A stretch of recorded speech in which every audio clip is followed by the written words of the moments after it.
It is your commissioner, and it's the Monday of week one. I'm gonna do a new weekly segment. I'll probably usually wait until after the Monday night football games are done, and I know that we even have two games tonight. But and maybe there'll be um, more production to these videos the further that we get in. Um, yeah, we got a few different awards that I'll hand out each week. I'll probably keep a running tally just for fun, maybe see once who finishes with the most of each kind, and then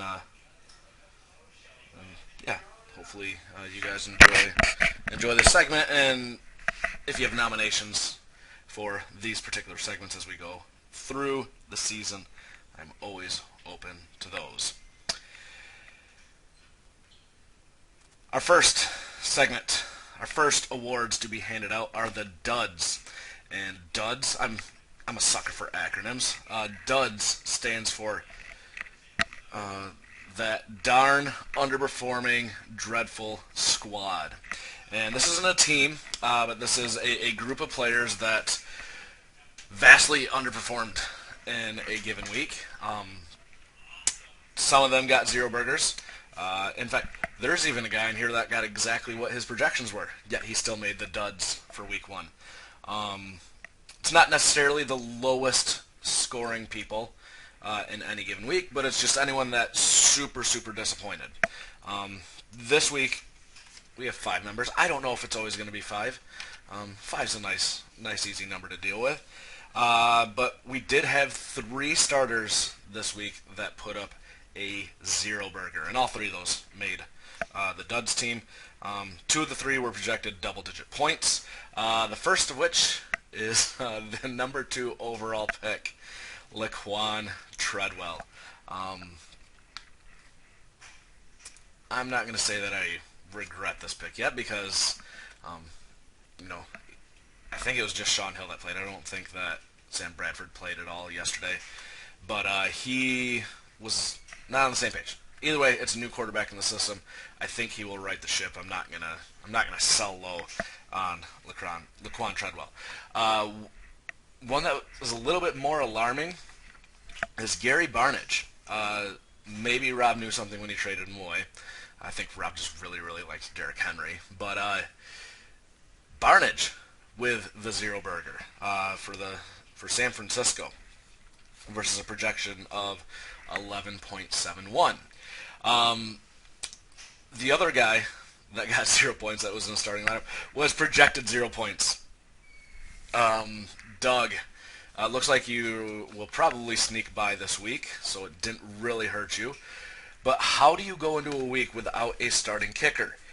Kickers are a dime a dozen. You probably could have traded for a starting kicker for a song and dance. I know that I've got 2. I know that pretty much every other team has 2. I don't think you would have had to give up a whole lot. Especially, you could have gone to Chris. You could have gone to Jordan, Andy's division rivals, and been like, you want me to beat him. Give me a kicker just for this week. Because Cody Parkey lost out to Caleb Sturgis out in Philly. Didn't play. Got a 0. Doesn't look like it's going to matter for Doug. And then moving up a little bit in the projections, we jump up to John Brown. It was a fun game to watch last night. It's the only game that I sat down and watched the whole thing. Brown was nowhere to be seen. He was definitely behind Fitzgerald and definitely behind Michael Floyd in the pecking order. And I even saw some J.J. Nelson out there. I saw some Jerron Brown. John Brown finished with 1 catch for 8 yards.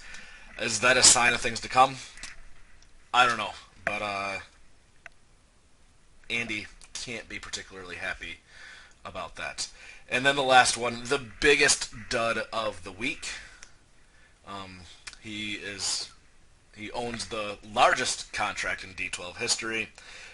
So if you take the $176 and you divide it by the number of points that he scored, he paid almost $100 per point for Dez Bryant this week. And that goes to the Rio Grande Revolution. Dez, also finishing with 1.8 points. Is this a sign of things to come? You know, Dak Prescott, rookie quarterback. Maybe it's going to be a long season until Romo gets back. I don't know. But those are the duds. We got 3 wide receivers, a tight end, and a kicker this week. Moving on to the best week ever, and the sky is falling. So 2 things that are, one is looking really, really up, the other is looking really, really down. Some weeks this might be a team. Some weeks this might be a player, or it might be a particular owner. This week, the thing that is having the best week ever, and maybe you remember this show on VH1. I always enjoyed that show. But this week, the best week ever goes to the West Division. Now, there is 2 games to happen yet tonight.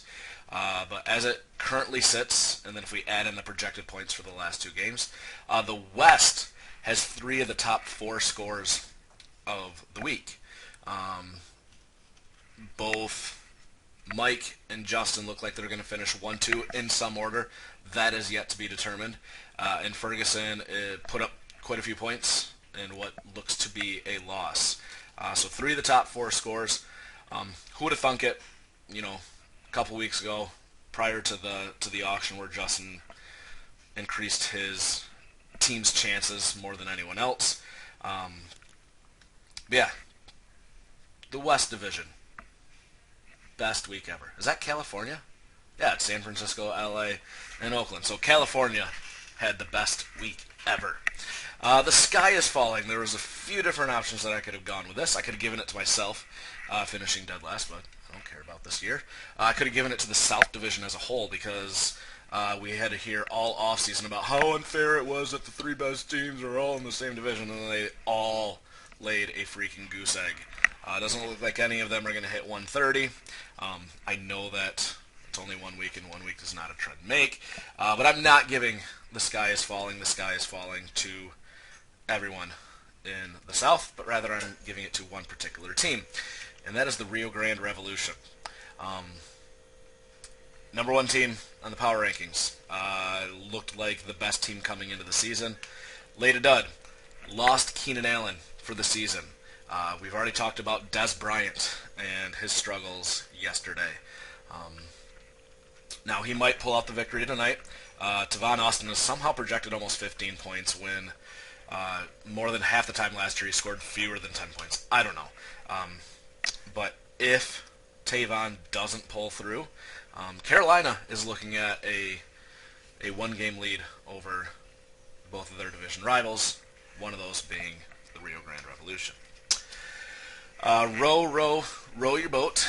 We've got the Rookie of the Week, and these last 2 categories are just very, very objective. The first 2, the duds and the last slide, best week ever and the sky is falling. Those are subjective. It's kind of my feeling. It won't always be very, very clear-cut who gets what. But the last 2 slides that we have here will be very clear-cut. The Rookie of the Week, kind of surprisingly, goes to Will Fuller. Watched a lot of the Houston game. It was prominently displayed at B-Dubs yesterday, and Will was getting a lot of action. He does still have tiny little hands, and he did have a couple drops, but Houston went to him early and often opposite DeAndre Hopkins.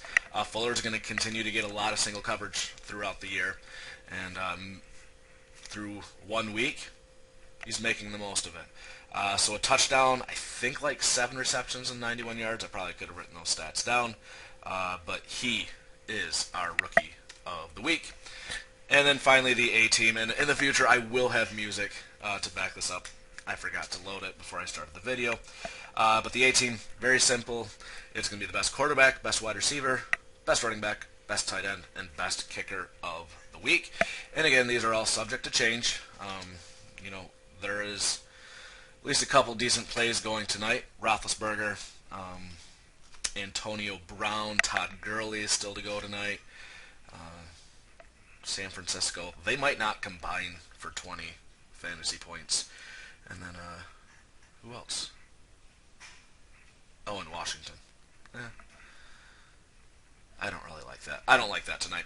But right now, the A team for this week, quarterback goes to Andrew Luck of the Carolina Aviators.